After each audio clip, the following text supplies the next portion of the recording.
দেখো, এআই এর যুগে, কম্পিউটারের যুগে, চ্যাট জিপিটির যুগে, গুগলের যুগে আর পড়াশোনাটা কোনো কঠিন ব্যাপার নয়, বা পড়ার মেটেরিয়াল কন্টেন্ট বা ভালো পড়ানো এগুলো কোনো ম্যাটার করে না। চ্যাট জিপিটিতে তুমি ফিজিক্সের অঙ্ক, ম্যাথামেটিক্সের প্রবলেম যা দেবে সব চ্যাট জিপিটি করে দেবে বা তোমার এআই করে দেবে। অতএব আজকের দিনে যেটা মেন দরকার হচ্ছে ওইগুলো নয়, মানে পড়া শেখাটা কথা নয়।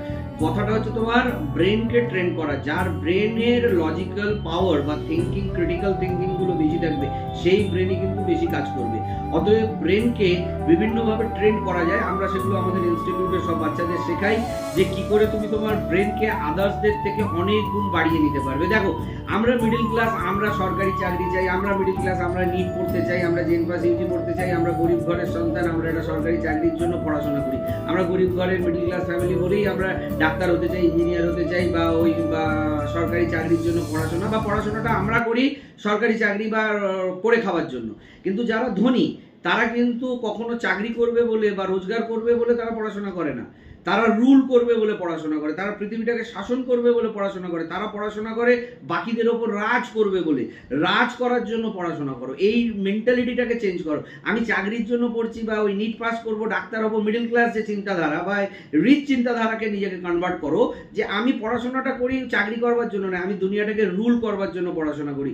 এবং রুল করবার জন্য কিন্তু পড়াশোনাটাকে প্রথাগতভাবে জায়গা থেকে নিয়ে গিয়ে, থিওরিটিক্যাল জায়গা থেকে কিন্তু নিয়ে যেতে হবে তোমাকে ক্রিটিক্যাল থিঙ্কিং এ। অর্থাৎ ক্রিটিক্যাল থিঙ্কিং মানে ব্রেনকে সেইভাবে ট্রেন করো যেখানে ব্রেন অনেকের থেকে, মানে 1 লক্ষ স্টুডেন্টের থেকে তোমার ব্রেন বেশি অ্যাক্টিভ কাজ করতে।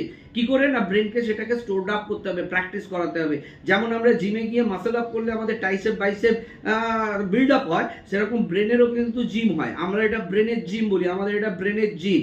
এখানে আমরা ব্রেনকে এক্সারসাইজ করাই, আমরা এখানে মাসেল এক্সারসাইজ করাই না, টাইসেপ বাইসেপ রেডি করাই না। আমরা ব্রেনকে এমনভাবে রেডি করি যে ব্রেনটা কিন্তু অনেকের থেকে মাসেল ম্যান, ব্রেন বাউন্সার। অর্থাৎ ব্রেন বাউন্সার তুমি কি করে হতে পারবে না, যখন তুমি ব্রেনের মাসেলগুলোকে রেডি করবে। অর্থাৎ ব্রেনের এক্সারসাইজ কি করে করবে, সেই ব্রেনের এক্সারসাইজগুলো আমরা শেখাই। আজকের যেটা মেন দরকার এআই এর যুগে, ক্রিটিক্যাল থিঙ্কিং এর সঙ্গে সঙ্গে তোমার যেটা দরকার সেটা হচ্ছে তোমার ব্রেনের কোয়ান্টাম পাওয়ারটাকে। কিন্তু তোমরা জানো কোয়ান্টাম কম্পিউটার আছে, যেটা এখনকার কম্পিউটারের থেকে লক্ষ গুণ ফাস্টার। সব কিছুই ফাস্টার হচ্ছে, কিন্তু তোমার ব্রেনের আপগ্রেডেশন হচ্ছে না। মোবাইলে তুমি প্রতি 1 সপ্তাহ 1 মাস অন্তর তুমি মোবাইলে সফটওয়্যার আপগ্রেড করছো, কিন্তু তুমি ব্রেনকে আপগ্রেড করছো না। তোমার ব্রেনের আপগ্রেডেশন হচ্ছে না, মেমোরির আপগ্রেডেশন হচ্ছে না, অথচ তোমার মোবাইলের আপগ্রেডেশন হচ্ছে। সেই জন্য মোবাইলের মতো নিজের ব্রেনকেও আপগ্রেড করতে গেলে কিছু পন্থা প্রণালী নিতে হয়, আমরা সেগুলো শেখাই কি করে করতে হয়। তো তোমরা যদি সেই ব্রেনের ট্রিক্সগুলো জানতে চাও, আমাদের সঙ্গে যোগাযোগ করো।